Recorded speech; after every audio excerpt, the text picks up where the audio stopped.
Las puertas de la percepción. Primero debes aprender a ver. Bárbara McClintock. Escuchar significa aprender a escuchar. Robert Wise. La música es sentir, entonces no es sonido. Wallace Stevens. Hay cosas conocidas y cosas desconocidas, y en el medio están las puertas de la percepción. Aldous Huxley. Todos los organismos se encuentran con un tipo específico de entorno desde el momento en que nacen, y cada uno de ellos tiene que ser capaz de percibir ese entorno, tomar información sobre él y procesar esa información para sobrevivir.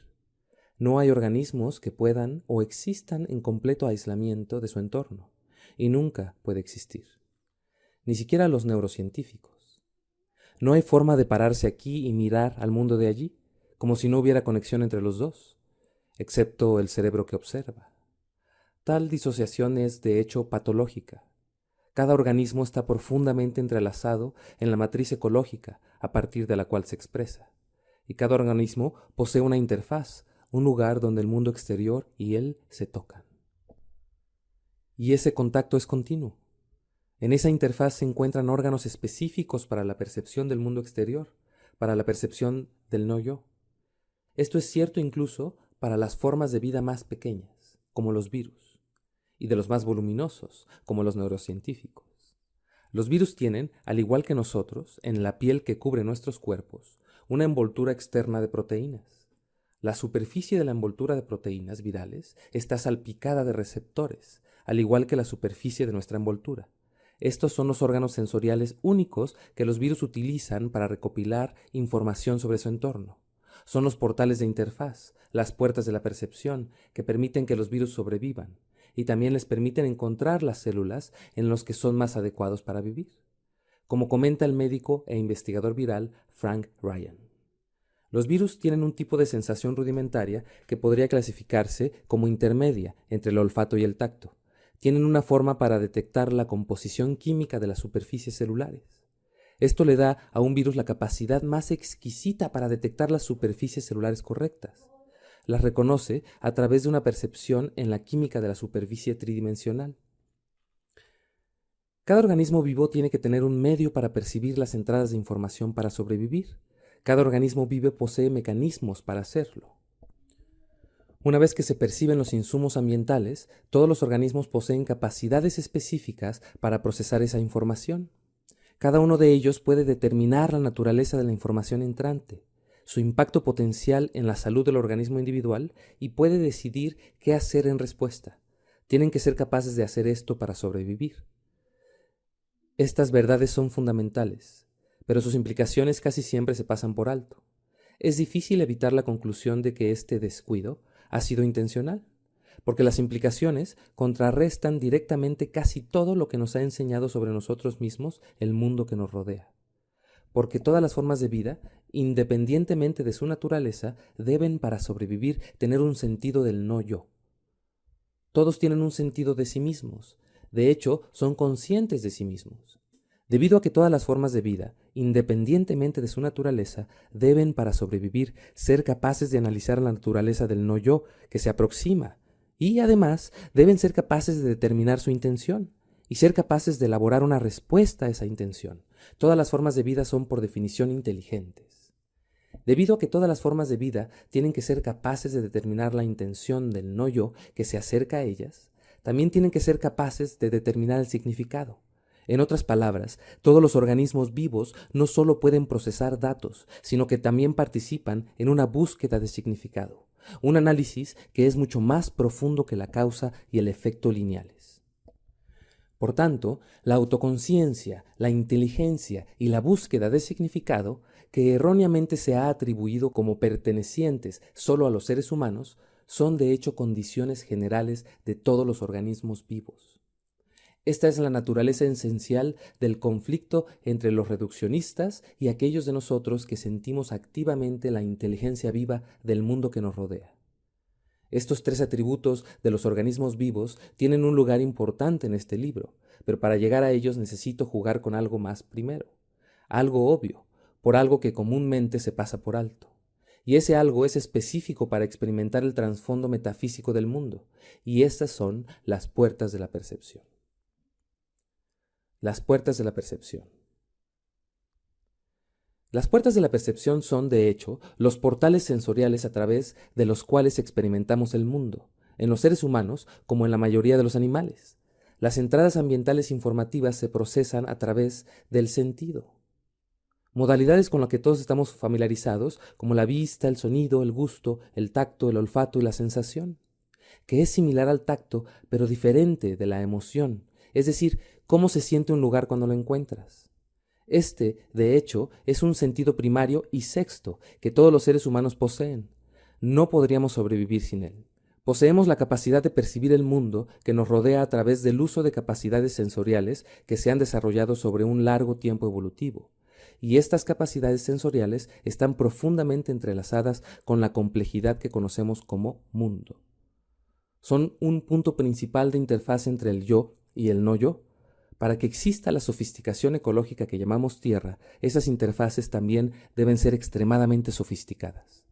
El mundo está lleno de eventos sensoriales que tienen que ser procesados. Todos los organismos vivos están inmersos en esos eventos, continuamente, y cada uno de esos eventos sensoriales está lleno de significados, algunos relevantes, otros no. Nosotros, y todas las demás formas de vida autoorganizadas que existen, no solo poseemos receptores específicos en las superficies de nuestro cuerpo que nos permiten procesar esas entradas, sino que nuestro sistema nervioso central posee redes neuronales específicas cuyo propósito es trabajar con o procesar esas entradas sensoriales a medida que se mueven más profundamente dentro de nosotros. Todas las entradas sensoriales en cada organismo que existe se analizan por debajo del nivel de la mente consciente, acerca de su naturaleza y los significados incrustados en ellos. La función de las redes neuronales sensoriales específicas dentro de nosotros es dar sentido y regular la entrada del flujo de datos sensoriales extremadamente grande que nos toca. Y la cantidad de datos dentro de tales entradas sensoriales es masiva, aunque comúnmente no nos damos cuenta que lo es. Si miras alrededor de la habitación ahora, en la que estás, y te permites tomar todo tu campo visual, puedes ver una cantidad enorme de datos visuales. Hay una gama increíblemente rica de formas y funciones y relaciones de objetos entre sí y sombras y reflejos de luz y sutilezas de colores y texturas. De hecho, millones de bits de información de entradas sensoriales visuales solo en este lugar. Pero hasta que empezaste a mirar intencionalmente a tu alrededor, probablemente tenías poca conciencia de la cantidad de datos en tu campo visual. Partes específicas de tu red neuronal estaban actuando para reducir la cantidad de datos entrantes que llegaba a tu conciencia. La mayor parte de tu atención consciente estaba en la lectura de este libro, no en el campo visual en el que te sentabas inmerso mientras lo leías. Y a pesar de que estas palabras se están moviendo hacia ti a través de un medio visual, las palabras impresas en esta página, a medida que te sumergiste en este libro, ya no veías las palabras como una entrada visual. Dejaste esa orientación de la superficie atrás. Empezaste entonces a trabajar con y experimentar los significados para los que estas palabras son solo los contenedores. Una vez que lo hiciste, viste no palabras en una página, sino imágenes de las cosas de las que estoy hablando. Y también en tu experiencia vino el sonido de mi voz y los sentimientos que acompañan los significados que estas palabras tienen dentro de ellas. Estabas hasta que te desperté involucrado en una forma de sueño, un tipo especial de sueño, central para todo lo que trata este libro, y uno que nadie ha tenido que enseñarte a hacer tampoco. Una rica experiencia sensorial ocurre durante ese sueño, pero lo que no estabas haciendo en gran medida era prestar atención al complejo campo visual que te rodeaba mientras soñabas. Estabas, a nivel inconsciente, restringiendo la cantidad de información sensorial visual que fluía hacia tu mente consciente. Todos los organismos aprenden a hacer esto después de nacer, para restringir las entradas sensoriales de fondo que no son relevantes para las tareas inmediatas. Y cuanto más familiar es su entorno, al igual que los que están en su casa o en su ruta habitual al trabajo, menos de tales entradas visuales tienden a entrometerse en tu conciencia. Es posible, como probablemente sepas, conducir al trabajo o volver a casa desde un lugar familiar y no recordar ningún detalle del viaje. Durante tales unidades, una parte de ti filtra las entradas sensoriales de la unidad a partir de tu conciencia consciente. Pero las partes inconscientes de ti prestan atención a todos los datos visuales que llegan. Conducen el coche por ti, simplemente no molestan a tu mente con los detalles. Y no lo harían a menos que algo realmente necesitara tu atención consciente, como un camión de basura emergiendo de repente de una calle de al lado. Este fenómeno es común a todos los organismos vivos. Todos tienen mecanismos para tomar y procesar datos sensoriales. Y todos tienen mecanismos para reducir la cantidad de entradas sensoriales. Poseen lo que se llama canales de compuertas sensoriales, o como William Blake y Aldous Huxley describieron de manera más exhaustiva el fenómeno: todos tenemos dentro de nosotros las puertas de la percepción. Los canales de compuertas sensoriales se pueden considerar como pequeñas aberturas o puertas o entradas en secciones específicas de la red neuronal del sistema nervioso. Son similares a la lente de nuestros ojos, ya ves, que puede expandirse o contraerse según sea necesario para aumentar o disminuir la cantidad de datos permitidos. Actúan para prevenir la sobrecarga sensorial. En otras palabras, si percibimos conscientemente todo lo que viene simultáneamente a medida que está sucediendo, estaríamos abrumados por la experiencia sensorial. Esto es, de hecho, lo que muchos esquizofrénicos y los que consumen alucinógenos experimentan, y sucede por una razón específica que definitivamente no es patológica. Es crucial para nuestra habitación en este planeta, y lo que este libro trata, en parte, de aprender a abrir los canales de las puertas sensoriales a voluntad en el grado que se desee, para abrir las puertas de la percepción. Si no hubiera una compuerta sensorial, cada sonido, cada olor, cada sensación, cada entrada visual surgiría a la conciencia sin ninguna capacidad de apagarse. Esto es lo que William Blake, alguien que podría alterar intencionalmente el grado de apertura de sus canales sensoriales, se refería cuando dijo: si se borrasen las puertas de la percepción, todo al hombre le parecería tal y como es, infinito. Y lo dijo con razón, porque el hombre se ha cerrado, hasta tal punto que solo ve a través de las grietas estrechas de su cueva. Qué hermosa manera de decirlo, ese estrechamiento habitual de los canales sensoriales que la mayoría de nosotros experimentamos.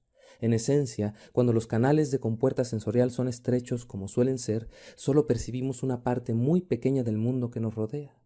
Solo un poquito del resplandor del mundo puede brillar a través de la estrecha apertura que queda. El resto está cerrado. Las comunidades cerradas tienen alguna relación con el mundo real, entonces. Hay alguna razón para esto, como señala el investigador del cerebro Arash Habadak. En un mundo en el que somos bombardeados simultáneamente con una gran cantidad de estimulación, aprendemos a centrar nuestra atención en estímulos importantes, mientras filtramos los estímulos menos relevantes. El filtrado sensorial es una forma de habituación a estímulos repetitivos y sin importancia para que el cerebro reserve sus limitados recursos para centrarse en estímulos importantes que necesitan procesamiento. Nos ayuda a centrarnos en lo que hemos determinado que es importante, a través de la experiencia, la escuela y la habituación cultural.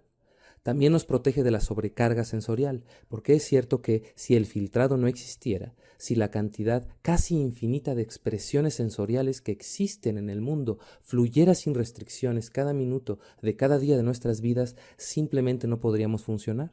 Experimentaríamos lo que muchos investigadores se refieren como fragmentación cognitiva. Nos ahogaríamos en un mar de entradas sensoriales, como observa el neurofarmacólogo Franz Vollenweiter.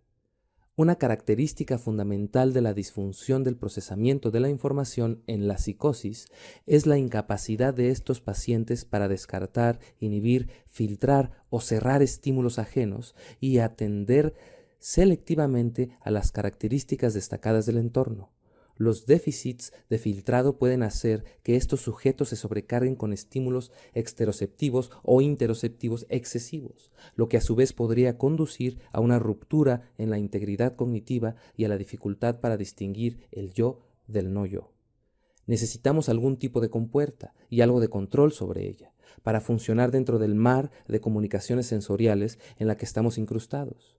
Por lo tanto, existen mecanismos neuronales para filtrar las entradas de datos sensoriales en las redes neuronales para cada tipo de entrada sensorial que experimentamos, incluido nuestro sentido de sentimiento no sinestésico.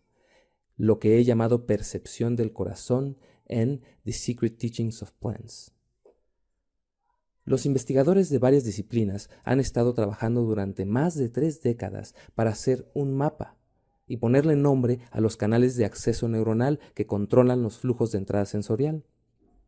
Están haciendo esto para aprender a normalizar farmacéuticamente las condiciones esquizofrénicas y para presentar un caso por la continua ilegalidad de las drogas. Muy malas ideas, por razones a las que llegaré eventualmente. Cuando se trata de novedad, las partes previas a la atención del yo buscan patrones de similitud, es decir, qué tan similar es esta nueva entrada sensorial a las que han ido antes. En esencia, participan en un análisis comparativo para determinar si algo es novedoso o no, pero la nueva entrada sensorial debe ser novedosa de una manera en particular, específicamente debido a que cada nueva entrada de datos sensoriales no es, de hecho, idéntica a las anteriores. Ningún evento es idéntico a algún evento anterior. Cada nueva entrada sensorial se presenta a sí misma con novedad. Para anular la novedad continua del mundo hay un cierto umbral de novedad que debe alcanzarse antes de que un nuevo estímulo sensorial se considere realmente nuevo. Así que, aunque todas las margaritas blancas del jardín son ligeramente diferentes entre sí, no percibirás ninguna de ellas como novedosa, a menos que así lo decidas. Pero si te encuentras con una rosa en ese mar de blanco, capturará automáticamente tu atención consciente. Luego está la intensidad. Las entradas sensoriales de cualquier tipo que se producen más allá de un cierto umbral o grado de intensidad siempre llegarán a la atención consciente. Un sonido repentino y fuerte en la cocina, a diferencia de los sonidos continuos y familiares del refrigerador corriendo en esta habitación, siempre captará la atención consciente. Esto nos permite, de la manera más simple, determinar los niveles de seguridad de nuestro entorno. ¡Hey! ¿Escuchaste eso? ¡Shh! ¡Escucha! ¿Hay alguien en la puerta? Luego hay un grado de contraste. Al determinar el contraste, las partes previas a la atención analizan los datos sensoriales entrantes contra las entradas de fondo. Por ejemplo, si estás en una fiesta donde mucha gente está hablando, no solo el sonido está cerrado, sino que los significados semánticos en el zumbido de la conversación también están cerrados. Esencialmente, tanto el sonido como los significados en los sonidos se reducen en intensidad para que no te sientas abrumado por las entradas sensoriales entrantes. Sin embargo, si escuchas tu nombre desde el otro lado de la habitación llena de gente, ¿te has enterado de lo que pasó entre Michael y Jenny? El canal de compuerta que contrasta los significados de sonido en la habitación se abrirá más ampliamente y permitirá la entrada sensorial. Indicará a la corteza cerebral que preste atención. Una vez señalada, la corteza, en asociación con otras partes del cerebro, utilizará procesos estocásticos para mejorar la señal para que lo que se está diciendo se pueda escuchar en detalle. Escuché que él estaba coqueteándole en el taller. Lo que sucede en la experiencia es que, fuera del mar de sonido, tu nombre simplemente salta y se escucha claramente, incluso si no estabas escuchando conscientemente esa conversación en particular. En ese momento comienzas conscientemente a escuchar, y a medida que las partes previas a la atención del cerebro abren los canales más ampliamente, se puede escuchar más y más de la conversación. Lo que escuché es que ella le dijo que se fuera a la mierda, justo en medio de la conferencia. Uf, ese güey es un idiota. Sí, y luego él, güey. Una de las formas en que tu sistema neuronal facilita este proceso es a través de la creación y liberación casi inmediata de neurotransmisores específicos. Estos afectan a los niveles y procesos de filtrado en el sistema nervioso central y el cerebro. Glutamato, acetilcolina, dopamina, serotonina, melatonina, testosterona y otros andrógenos, estradiol y otros estrógenos, noradrenalina, nicotina y una gran cantidad de compuestos neuroactivos menos comunes pero aún potentes como el DMT se generan y se liberan en el sistema en una combinación única cada vez, dependiendo del flujo sensorial de entrada y su significado. Escuchar tu nombre en tal circunstancia siempre indicará al yo inconsciente que abra la compuerta más ampliamente, ya que cualquier atención dirigida intencionalmente hacia ti por organismos externos siempre, potencialmente, tendrá algo que ver con tu seguridad. He oído que lo van a despedir. Eso siempre anula la compuerta. En general, cada mensaje sensorial, independientemente de su naturaleza, fluye a través de las mismas partes previas a la atención del cerebro durante la compuerta inicial. Una vez que se produce esa compuerta temprana, los fragmentos sensoriales restantes se dirigen al tálamo, que luego los envía a la parte específica del cerebro que se especializa en esa modalidad sensorial en particular. La corteza visual primaria para la visión, la corteza auditiva primaria para el sonido, la corteza somatosensorial primaria para el tacto, y así sucesivamente. Después de procesarlos, en estos centros se envían a la corteza cerebral, que a su vez realiza una compuerta final, y luego llegan a la mente consciente. Durante el sueño, el tálamo, si somos bendecidos, actúa para cortar casi todas las entradas sensoriales para no alertar a la corteza cerebral y provocar el despertar. Cada una de estas áreas específicas es capaz de una discriminación extremadamente detallada en modulaciones muy pequeñas de las entradas sensoriales. La corteza auditiva, por ejemplo, procesa las entradas de sonido que aún no se han cerrado anteriormente en el flujo de entrada. Funciona específicamente con el tono, la armonía, el volumen y el patrón, o la sincronización y el ritmo. En las personas que utilizan las entradas auditivas como un área primaria o principal de procesamiento sensorial, como en los músicos, hay mucho más filtrado del sonido en los niveles más profundos del cerebro que en los no músicos. Como consecuencia, muchas más entradas de sonido llegan a su corteza auditiva. Debido a que la corteza auditiva se utiliza continuamente para trabajar con mayores cantidades de entradas de sonido, con más sutileza, se vuelve altamente desarrollada y muestra una tremenda plasticidad, es decir, un nuevo desarrollo neuronal continuo. Frances Densmore, por ejemplo, el etnomúsico que grabó miles de canciones de plantas nativas a principios del siglo XX, podía percibir diferencias de tono tan pequeñas como una 32ava en desviación. Ella tenía lo que llamamos el oído perfecto. Cuanto más se utiliza conscientemente una modalidad sensorial para analizar las entradas sensoriales entrantes, más sensible se vuelve y más grande se vuelve la red neuronal dentro de ella. Esto se aplica al sentido del sentir, es decir, la percepción del campo de corazón.